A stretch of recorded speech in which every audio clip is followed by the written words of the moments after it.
అందరికీ నమస్కారం. గౌతమ్ గంభీర్ ఈ ప్లేయరు మరి మాజీ ఇండియన్ ప్లేయరు ఇప్పుడు హెడ్ కోచ్గా వచ్చి ఇటు రోహిత్ శర్మను అదేవిధంగా విరాట్ కోహ్లీని చాలా ఇబ్బంది పెడుతుందని చెప్పి చాలామంది సోషల్ మీడియా చెప్తున్నారు. ఇక ఈ క్రమంలోనే మంచి మోస్ట్ సక్సెస్ఫుల్ కెప్టెన్ అంటే రోహిత్ శర్మను కెప్టెన్ నుంచి తొలగించడం కూడా తన పాత్ర ఉందని చెప్పి చాలామంది అభిమానులు సోషల్ మీడియా చెప్తున్నారు.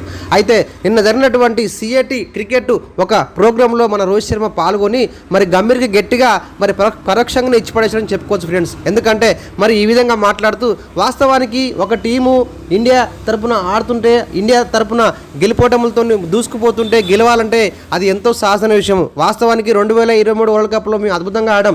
అయితే టోర్నీ చివరి దశలో మేము కింద పడిపోయాం. అప్పుడు పడిన బాధ మళ్ళీ పడొద్దని చెప్పి గట్టిగా అనుకున్నాం. 2024 T20 ప్రపంచ కప్ పోయే ముందు ఒక సన్నద్ధంతో ఒక ప్లానింగ్ తోటి పోయాం. ఆ ప్లానింగ్లో భాగం ద్రావిడ్ గారు అని చెప్పి చెప్పడం జరిగింది.